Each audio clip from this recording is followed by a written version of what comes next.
예도입니다. 지금부터 락강과 타자라고 하는 주제로 단편 강좌 하나를 열겠는데요.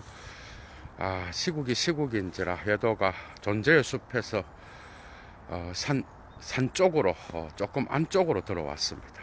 사람이 하나도 없고요. 여러분들 모쪼록 마스크 잘 쓰시고 건강 유의하시기 바랍니다. 예도는 오늘 또 여러분들과 함께 타자에 대하여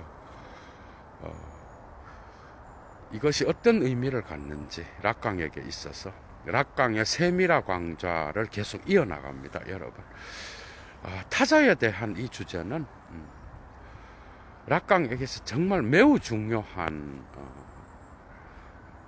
그런 개념이고, 이것이 이제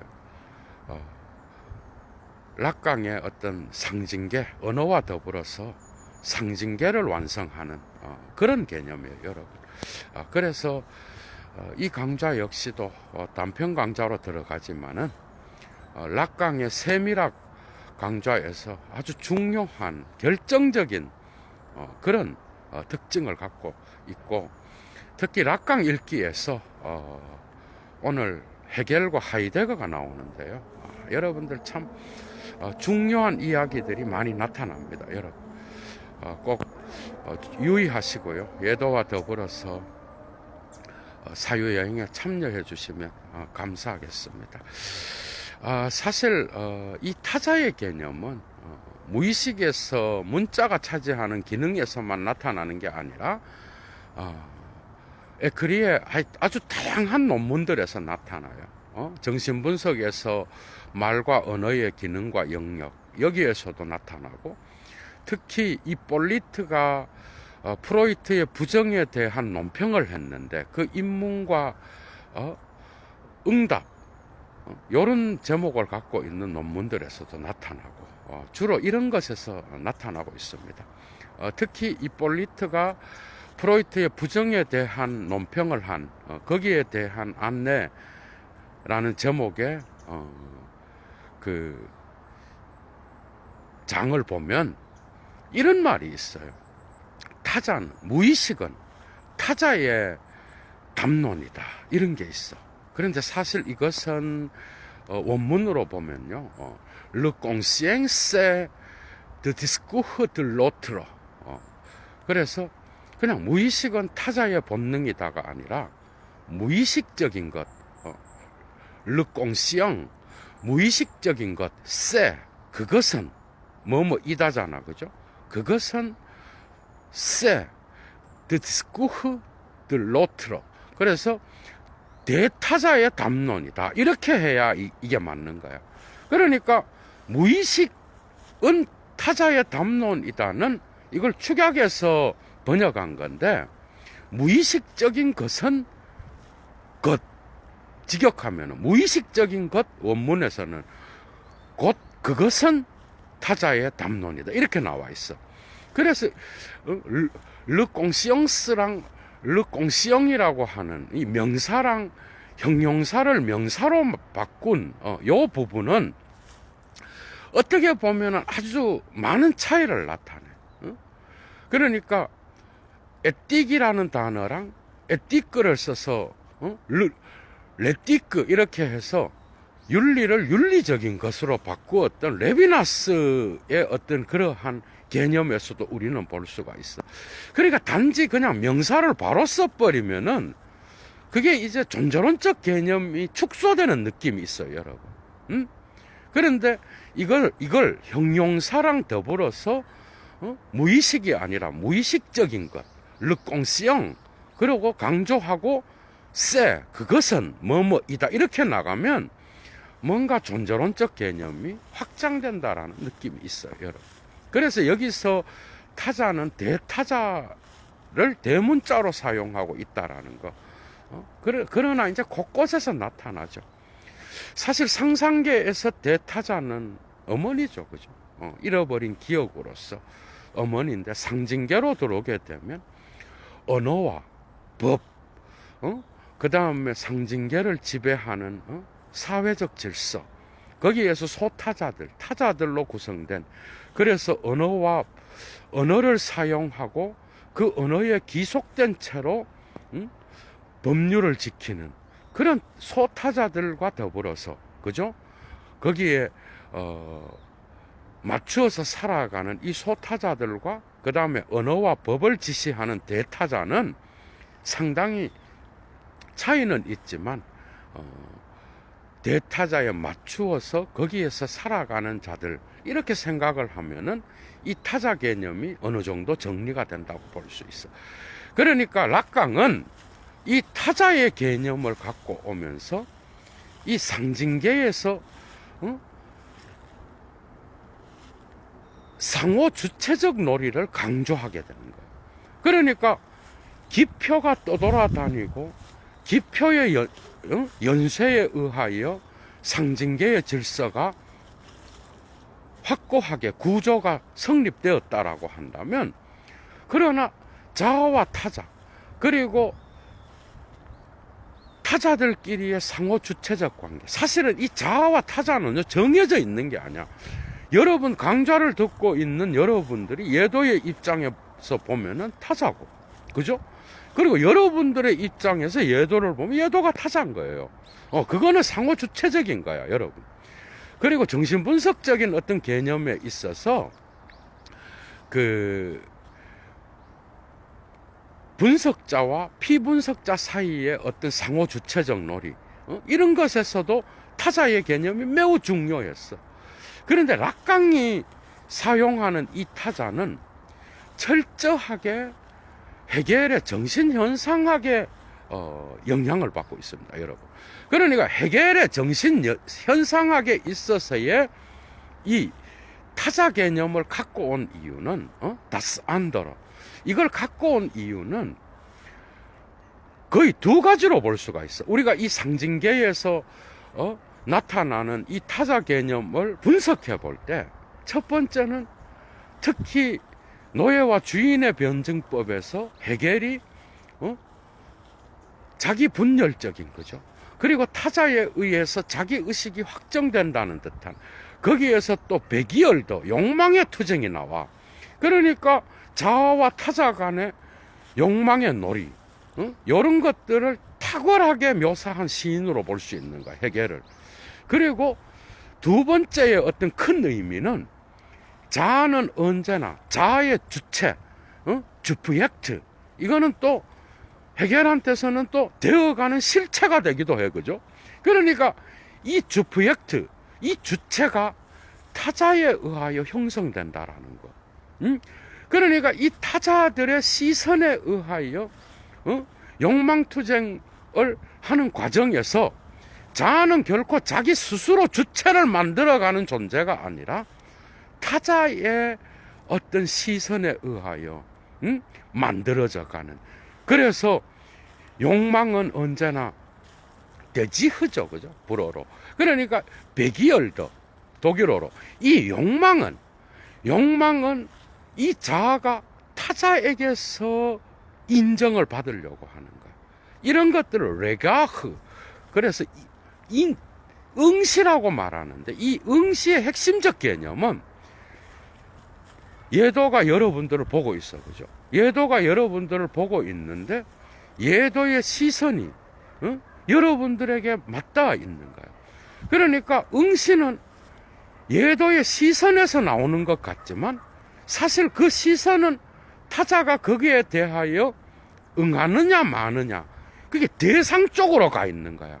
그게 욕망은 대상에 대한 어떤 그러한 것들을 함께 포함하기 때문에 이 시선은 그 대상 쪽에 가 있는 자의 시선에 의하여, 응답에 의하여 그것이 확정되느냐 마느냐가 결정되는 거야. 그러니까 타자와의 대화에서의 어떤 그 시선은 언제나 그 자로부터 시선이 먼저 가지만은 거기에서 응답을 할 건지 말 건지는 누구한테 달려 있는 거야? 타자에게 달려 있는 거야. 그래서 그 응시는 오브제아라고 하는, 나중에 이제 락강이 이야기하는 그 오브제아에 의하여 균열이 일어나는 그 지점을 설명하면서 응시를 설명하잖아. 그죠? 그러니까 이 타자를 해겔한테 의존해서 갖고 오는 것은 결국은 욕망의 투쟁과 그리고 그 욕망에 대한 인정은 타자의 응답과 타자의 귀를 기울임, 타자가 내가 말을 할 때 타자가 거기에 대하여 응답을 하느냐 마느냐 이런 거에 따라서 결정되고 있다라는 거. 여러분들이 반드시 기억하면 좋을 것 같아요. 그러니까 이 타자의 개념은 락강한테서는 매우 결정적으로 상징계에서 기표의 우위를 설정하고 그 다음에 그 이후에 프로이트 이후에 이성에서 데카르트를 까고 그 다음에 시를 해석하고 그 이후에 데카르트의 이성을 박살낸 이후에 또 타자의 개념을 갖고 오면서 기표들의 어떤 떠돌아다니고 미끄러지는 것을 강조하게 되는 것은 이러한 상호 주체적 드라마에서 주체는 결코 상징계에서 주인이 아니다라는 타자들의 시선에 의하여 결정되는 거예요. 타자들이 주체를 형성하는 거예요. 그죠? 그러니까 상상계에서 중요한 것은 그 자아의 균열을 이야기하지만 상징계에서 중요한 것은 이 자아가 주체로 형성되면서 타자들에 의하여 대타자든 소타자든 이 타자에 의하여 담론이 형성되는 거예요. 그러니까 자아의 무의식은 뭐야? 이미 타자의 그 자아의 욕망에 대한 인정의 주도권이 자아에게 있는 게 아니라 타자에게 있음을 강조하는 거예요, 여러분. 이런 식으로 이제 락강은 상징계에서 기표들의 연쇄를 이야기하고, 그 소시리의 시니피의 시니피앙 개념을 뒤집어 놓으면서, 그죠? 재해석하면서 이제 거기에서 언어의 질서를 상징계의 구조로 갖다 놓은 이후에 그 이후에 락강이 타자를 가지고 오면서 거기에 욕망을 이야기하게 된다라는 거예요. 그러니까 자아와 타자와의 대화 가운데는 언제나 이 붙잡을 수 없는 그러나 언어로 표현되고 있는 이 욕망에 대한 어떤 그러한 힘들이 함께 언제나 작동하고 있다라는 거예요. 그러니까 언어는 락강한테 있어서는 결코 그죠? 결코 프로이트에게서 사용되는 것과 달라요. 프로이트가 사용하는 그 개념과는 완전히 다른 거예요, 여러분. 프로이트한테서 이런 개념이 있어. 이것을 언어를 제3의 장소로 무의식과 언어의 무의식에서 문자의 기능이라는 논문에 거의 마지막 쪽에 나오는데요. 언어는 자아와 타자의 대화에서 제3의 영역인 거예요. 이것은 끊임없이 자아와 타자의 그러한 욕망투쟁 속에서 의미를 붙잡을 수 없게끔 하는, 그래서 주체가 끊임없이 타자와의 관계 안에서 주체가 형성되어 가는 그러한 상호 주체적 드라마에서 결정적으로 중요한 제3의 지대가 언어인 거예요. 결국 이거는 기표와 연세와 같이 가는 거예요. 그러니까 언어는 언제나 이 주체가 형성되면서부터 주체와 타자와의 관계 안에 처음부터 개입되어 있는 거예요. 그 저는 여기에서 락강이 해겔을 끌고 들어오지만 하이데거도 있어요, 여러분. 예를 들면 이런 게 있잖아. 폴트다 게임이 있잖아요. 쾌락 원칙에 나오는 프로이트의 그 독일 어린 아이의 놀이 있잖아. 엄마가 자기를 잠시 두고 놀이를 하게끔 두고 엄마가 사라졌다가 엄마가 나타나는 폴트, 사라졌다, 다 나타난다. 여러분 이게 뭔지 알아요? 하이데거의 Verborgenheit, Unverborgenheit. 그러니까 음패와 탈음패의 개념과 거의 같이가. 주체는 타자에 의하여, 그죠? 그리고 기표들의 연세에 의하여, 상징계에서 자기 스스로 주인이 되는 게 아니야. 주체는 사라졌다가 나타나고, 집중과 분산이 일어나고, 의미와 무의미에 의하여 결정되어 있으며, 실체와 비실체에 의하여 끊임없이 음패와 탈음패, 거기에 있음과 거기에 없음, 존재의 부재와 현전의 변증법적 운동을 하게 되는, 그래서 이 운동을 통하여 끊임없이 새롭게 형성되어 가는 듯한 그런 인상을 주는 게 바로 락강의 주체 개념이야, 여러분. 그러니까 여기에는 타자가 들어와 있고, 언어가 들어와 있고, 그 다음에 이것을 통하여 마지막에는 죽음이 기다리는 거야, 그죠? 이 상징계의 마지막 장벽에는 죽음이 있어. 이 주제를 갖고 또 따로 강좌를 열라 그래요, 여러분. 여러분, 이게 참, 재밌는 그런 주제야, 그죠? 오랜만에 예도의 형님이 들어오셨네, 류 교수님. 그래서, 건강하셔요, 형님. 그래서 이게, 여러분들이 아셔야 되는 게, 이 타자는 결국은 상호 주체적 드라마에서, 언어의 기표화의 운동성을 더욱 강화시키는 그런 역할을 해요. 프로이트와의 차이를 잠시 들어가겠습니다. 프로이트가, 그럼 타자가 뭐냐? 프로이트가 꿈의 해석과 정신분석 입문 강의에서 이런 것들을 락강도 분석을 합니다. 곳곳에. 락강 사전에서도 나타나고 이런 개념이 있어. 아인 안더를 샤우플라츠. 이게 뭔지 알아요? 아인 안더를 샤우플라츠는 다른 장면이란 뜻이에요. 다른 무대. 이해가 돼요? 샤우엔, 보다, 플라츠, 장소야. 그러니까 연기를 하는 무대와 그리고 현장이야. 어떤 일이 일어나서 거기에서 직접적으로 증거가 될 수 있는 현장을 이야기하는 거야. 그게 이 다른 무대, 아인 안더를 샤우플라츠, 다른 장소, 그리고 다른 어떤 그 현장, 이 개념은 결국 무의식의 영역을 프로이트가 이야기했던 거예요. 그런데 이 무의식의 영역은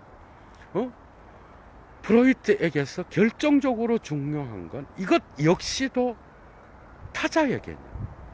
프로이트 역시도 락강과 같이 해겔을 끌어들여서 타자를 이야기한 자는 아니지만은 결국은 어린 시절의 무의식적 타자가 성인이 되어서도 끊임없이 그 성인을 괴롭히면서 그 무의식에 대한 힘이 성인이 된 그 자아를 끊임없이 뒤흔들어 놓는다는 거 아니야?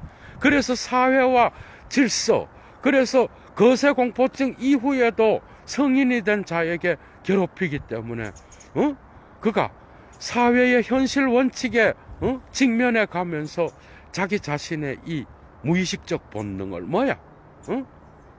방어하고 자기 방식대로 감추고, 그래서 방어의 기제가 나타나는 거 아니야? 이런 타자는요, 결국 프로이트한테서는 자연적 본능이 매우 중요한 거야. 생물학적 본능. 그리고 이 본능이 또한 무의식의 힘과 직접적으로 연결돼 있었어. 근데 타자는 락강한테서 어떻게 옮겨지는가 하면은 이런 프로이트의 다른 장면, 그리고 프로이트가 사용하고 있는 그러한 자연의 본능에 만족할 수가 없었어. 그래서 그는 단지 무의식과 의식을 나누면서 어린 시절에 우리가 갖고 있었던 그 자연적 본능, 생물학적 본능에 의하여 지배되는 그거에 의하여 무의식을 전부 다 설명할 수 있다고 생각하지 않았어. 락강은 그래서 이 자연의 지대를 문화의 영역으로 옮겨놓고 이 타자를 결국은 아버지의 이름에서 나오는 사회의 법과 그 다음에 언어의 영역으로 갖다 놓고요, 거기에 의하여 주체가 형성되는 소타자들을 또한 이 자아가 자기 자신의 주체를 결코 마음대로 형성하지 못하는, 그래서 이런 타자들의 시선에 의하여, 타자들의 욕망의 인정에 의하여 자기 자신을 끊임없이 바꾸어 나가는, 그래서 사라짐과 나타남, 그 다음에 마치 하이데거의 변증법적인 이중적 변증법, 음패와 탈음패, 그 다음에 거기에 있음과 거기에 없음, 실체와 비실체, 의미와 무의미, 이런 방식의 변증법에 의하여 주체가 형성된다라고 봤다라. 이해가 되죠. 그러니까 자연의 본능과 생물학적인 육체의 본능, 그 다음에 프로이트가 자연의 영역에서 무의식의 본능을 무언의 어떤 그러한 힘으로서 갖다 놓은 그 지대에서 락강은 이제 이 무의식을 문화의 영역으로 확장시키면서 무의식의 욕망을 더욱더 그죠? 존재론적으로 넓혀놓고 있다라는 거예요. 여기에 대하여 프로이트 연구가들은 동의하지 않는다는 거죠. 그죠? 그러니까 락강한테서는 뭐야? 이게 프로이트한테서 없는 게 아니에요. 없는 게 아닌데 프로이트를 똑똑하게 해석해서 자기 방식대로 바꾸어 나가는 거예요. 무의식적인 것, 그것은 대타자의 담론이다. 야, 여러분, 여기에 타자는 다 들어가 있는 거예요. 상징계를 지배하는 언어와 법, 거기에 구속된 타자들, 이것에 맞추어서 나의 주체, 자아의 주체가 끊임없이 변화되어 가면서 균열된 자아로서 상징계에서 떠돌아다니는 기표에 의하여, 그 미끄러짐에 의하여 그 욕망은 결코 채워질 수 없는 그러한 균열을 만들어내고, 그리고 결국은 그 상징계의 경계에 죽음이 기다리고 있다. 이거는 실제계와의 관계와 밀접하게 연결되면서 주의상스로 넘어가잖아, 그죠? 그러니까 타자는 거죠. 결국은 타자는 기표들의 어떤 그런 연쇄작용에서 언제나 나타나는 그러한 힘이고, 그 다음에 또 자아는 타자들이 없이는 거짓말조차도 무의식에서 문자가 차지하는 기능에서 뒤쪽에 나와요.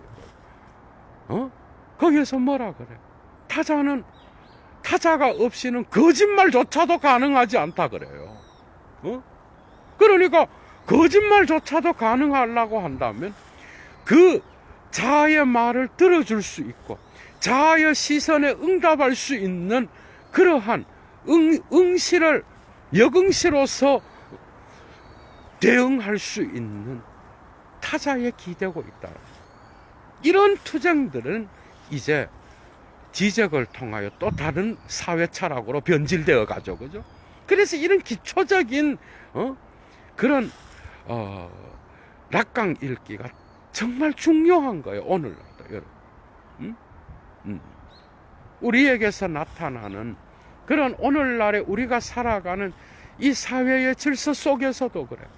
우리는 우리 자신, 여러분들이 되게 주체적인 인간이라고 생각하잖아요, 그죠? 그런 사람조차도 자기도 모르게 무의식적 욕망에 의하여 그리고 언어의 어떤 그러한 힘에 의하여, 그죠? 붙잡을 수 없는 것을 붙잡으려고 하고, 타자들이 소중하게 여기고, 타자들이 가치 있다고 생각하고, 타자들이 또한 중요하다고 생각하는 그러한 것들에 맞추어서 자기도 모르게 자기의 자아를 형성해 나간다. 그러니까 자기 주체적 인간조차도 이 상징계의 질서에서 타자들의 시선에 의하여 무의식적 욕망에 지배되고 있는 거예요, 우리는. 그 욕망은 정말 결코, 그죠?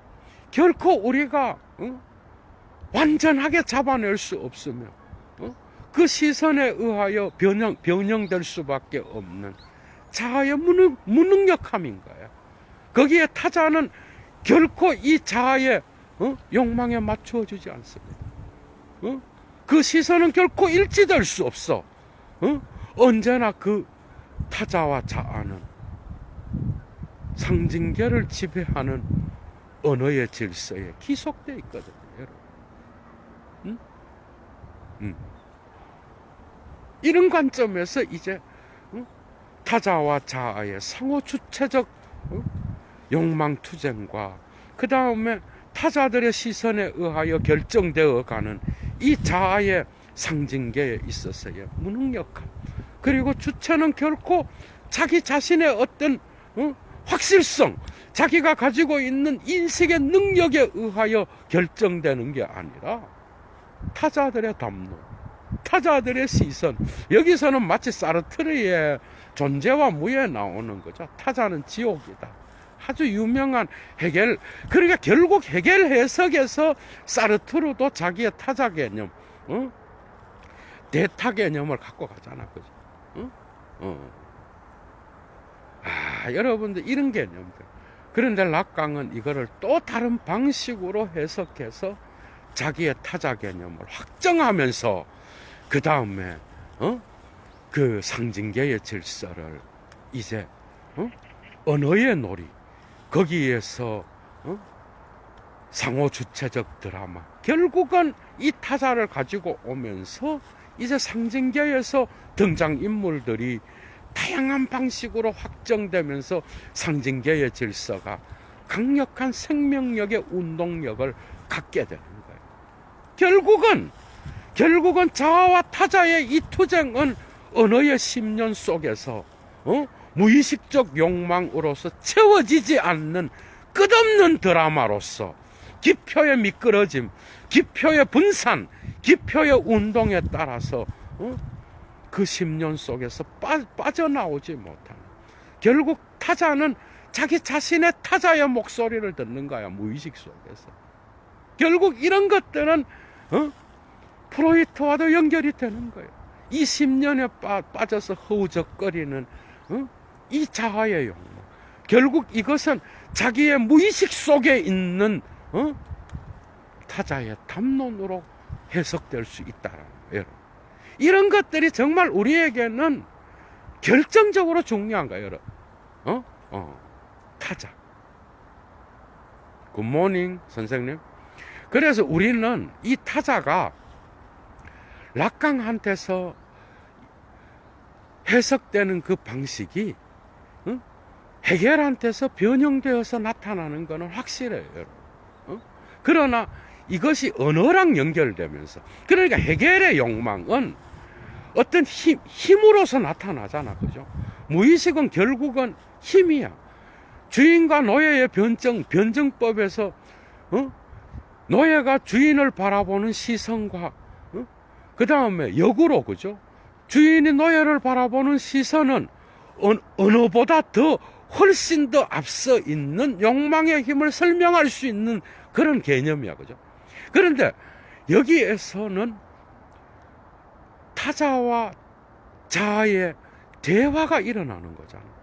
그러니까 언어로 표현되지 않는 그런 욕망투쟁은 없게 되는 거야. 그러니까 가장 원색적인 욕망의 힘의 어떤 시선조차도 결국은 그것은 인정을 통하여, 응답과 질문을 통하여 나타나며, 그 다음에 뭐죠? 그 다음에 서술을 통하여 나타나고, 그 다음에 정신분석적 대화에서의 환자와 그 다음에 분석자의 대화에서도 결국 그런 것들이 언어로 표현되고 있는 거예요.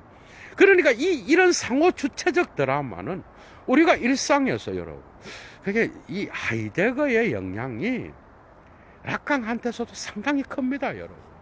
직접 언급은 안 하지만 곳곳에서 나타나. 얘도가 금방 아까도 폴트다 게임을 하이데적으로 해석했다 그랬잖아.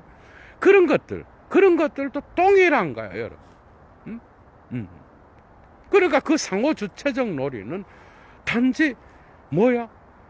어린 시절의 욕망의 부재, 그 다음에 어린 시절의 자연적 본능의 어떤 그러한 강렬함이 잘못된, 잘못 소화되어서 나타나는 그러한 프로이트한테서 나타나는 그런 무의식의 개념들이 락강한테서는 뭐예요? 우리가 일상에서 대화하는, 그 다음에 상징계에서 나타나는 사회 질서 속에서 우리가 커피숍에서 대화하고, 우리가 길에서 산책하면서 대화하고, 우리가 자연 속에서 자연과 대화하고, 그 다음에 우리가 살아가는 직장에서 대화하고, 이 모든 영역에서의 상호 주체적 드라마로 확장돼 버렸다라는 거예요.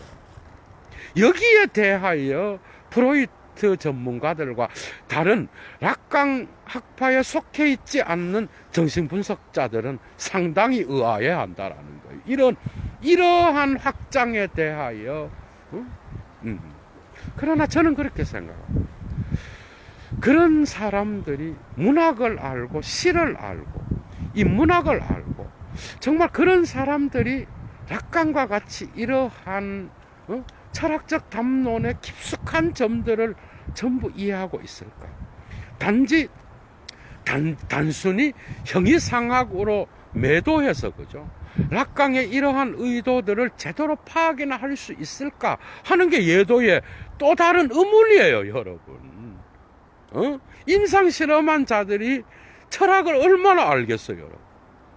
얼마나 공부를 일평생 하이데거, 헤겔, 뭐 칸트, 나중에는 칸트도 나와요. 에크리의 그 마지막 논문 쪽에 보면. 그러니까 오만 걸 다 끌어와 갖고 이런 정신분석을 철학의 영역으로 올려놓은 이 락강을 과연 이해하고 락강을 거부하는 것일까는 또 다른 문제라는 거야. 예도가 락강의 변호사로 나타난 건 아니에요. 그래서 락강은 무의식은 타자의 담론이 아니라 무의식적인 것. 그러니까 타자는 뭐야? 타자성이에요, 여러분. 그게 타자는 그냥 바깥에 있는 다른 사람, 이게 아니야. 이게 아니고 상징계의 질서를 지배하는 대타자와 더불어서 타자성으로서 나타나는 거예요. 언제나 우리의 주체를 지배하고 우리의 주체를 결정하고 우리의 언어 사용의 모든 힘들을 관장하는 구조로서, 그죠? 나타나는 거예요. 이게 이제 사실 질 들레즈의 렁띠 웨디페와도 어느 정도 뭐 다르긴 하지만은 그 자본주의 질서의 욕망의 구조, 결국 구조예요, 여러분. 이게 상징계의 상징계의 구조라고. 그러니까 타자성이라는 건 뭐예요? 언어의 힘이에요. 여러분들 상징계에서 법과 언어가 주인이 대타자잖아. 그 힘의 영역으로부터 벗어난 자가 누가 있어? 이게 타자성인 거야. 그래서 무의식적인 것인 거야. 무의식이 아니에요. 이런 힘으로서 나타나는 그러한 상징계의 질서의 구조를 이야기하는 거라고요. 이 구조, 그 구조가 우리를 결정하는 거. 이런 관점에서 레비스트로스의 구조주의가 들어와 있는 거예요, 여러분. 물론 다른 방식으로 이 구조가, 그죠, 생성되면서 레비스트로스처럼 구조를 찾아나가는 공시적 체계는 결코 아니에요, 물론 락강도. 그러나 어쨌든 상징계의 구조는 타자성으로 구성되어 있는 거예요. 그래서 락강은 이 타자성은 결코 우리가 상상계의 영역을 넘어서 어머니에 대한 어떤 기억을 잃어버리고, 그죠? 거세 공포증에 의하여 아버지의 이름을 배워가는 우리 인간들이 결코 벗어날 수 없는 또 다른 대타자가 나타나잖아. 상징계의 문턱을 넘어서게 되면 나타나는 그 엄청난 힘으로서 나타나는 언어. 이 언어 사용에서 드러나는 타자들의 얼굴, 이것은, 그죠, 엄청난 자에게 균열을 가져오는 힘이라는 거예요. 그러니까 프로이트라 그러면 물론 후기 프로이트는 문화 분석에서 그죠? 니체를 따라서 이 문화를 무의식적으로 분석하기도 했어요. 근데 문제는 이런 것들을 어느 정도 자연의 영역 안에 가두어 놓으려 그랬어. 프로이트는 자연의 본능과 생물학적 본능에 가두어 놓으려 그랬단 말이지. 그런데 이 상상계에서 일상의 대화 속에서도 들어와 있는 거야, 이 타자성이. 이게 락강이 프로이트랑 다른 거예요. 모든 곳에 타자성이 우리를 지배하는 거야. 기표와의 연세를 벗어난 상징계는 하나도 없는 거예요, 여러분. 우리가 언어를 사용하는 그 순간 우리의 욕망투쟁을 통하여 응시를 표현하려고 하고 그 응시에 응답하려고 하고 시선을 타자에게 주려고 하는 그 모든 힘들의 투쟁은 기표와의 사슬을 벗어나지 못합니다. 그래서 다른 정신분석학자들은 이거 언어관념론 아니냐, 언어형이 상학이다 이러면서 막 그랬던 거예요. 이런 것들은 결국 하이데거와 가다머 전통, 거죠. 리케르가 탁월하게 해석했던 해석학과 연결될 수 있는, 그래서 락강은 하이데거 공부를 상당히 많이 한 것으로 보입니다. 여기서도 곳곳에서 나타나요. 하이데거의 이름을 쓰지 않아도 다 보여요, 여러분. 꼭 여러분들이 이 타자의 담론을 공부하기 위하여, 그죠? 예도가 논문을 언급해 드렸잖아, 초기에, 그죠? 정신분석에서의 말과 언어의 기능과 영역. 그 다음에 장 이폴리트와 프로이트의 부정의 개념에 대한 장 이폴리트의 논평, 그 두 개, 안내와 응답 두 개 다를 읽으시고, 그 다음에 무의식에서의 문자의 기능의 뒤쪽에 나옵니다, 여러분. 이런 것들을 다 통틀어서 지금 여도가 강좌를 여는 거예요. 마지막입니다. 프로이트 정신분석에서의, 그죠? 정신분석에서의 말과 언어의 기능과 영역 마지막에 나옵니다. 거기에서 우파니샤드의 힌두교의 문서를 언급합니다, 여러분. 거기는 프라자파티가 나와요. 프라자파티는 대바는 신이죠, 그죠? 그 다음에 세 개의 자녀들이 있었어요. 삼중적 아이죠. 그 다음에 인간, 아수라는 뭐예요? 아수라는 일종의 지하세계를 지배하는 악마예요, 여러분. 그러니까 인간, 악마, 신, 삼중적 자녀들을 둔 게 프라자파티. 그러니까 프라자파티는 뭐야? 창조주예요, 일종의. 그러니까 그 창조주가 천둥 소리를 꽝꽝꽝 냈단 말이에요. 그 소리에 따라서 그 자식들인 신과 창조주가 가장 높은 어떤 존재 자체야, 일자야, 일종의. 거기에서 신의 개념, 신도 나온 거예요. 신, 인간, 지하세계의 어떤 그러한 악마의 힘들, 그 세 명이 다가 이 프라자파티의 천둥 소리에 귀를 기울이면서 기속된다. 이 말은 뭔지 알아요? 이건 엄청난 교훈이야, 여러분.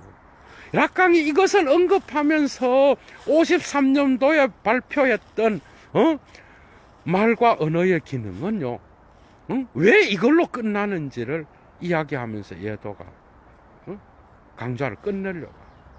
신조차도 이해가 돼요.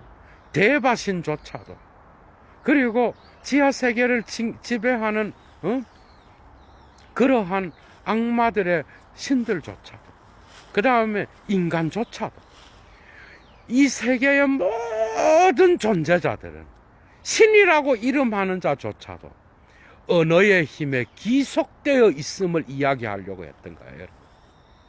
얼마나 하이데거적이고 가다머적이야, 여러분. 가다머 하이데거는 그리스도교적 전통에서 이걸 해석했잖아. 요한복음 1장 1절에는 최초의 로고스가 있었다 그래. 최초의 말이 있었어. 신의 말이 있었다고. 결국은 이 말이 질서를 잡았던 거야. 결국은 이것은 문학과 시와 이 세계의 모든, 그죠? 인문학의 학문을 총괄할 수 있는 그런 주제예요, 여러분. 이런 고전들에서 나타나는 언어의 능력이 얼마나 강력하게 나타나는가. 이미 힌두교와 불교 라인에서 이야기되었던 것과 그리스도교에서 나타나는 그러한 언어의 엄청난 힘, 이 언어의 힘으로부터 벗어날 수 없음. 정신분석 역시도 이러한 언어의 힘을 활용해야 되며, 이 언어의 힘은 결국은 우리에게 무의식의 타자로 나타난다.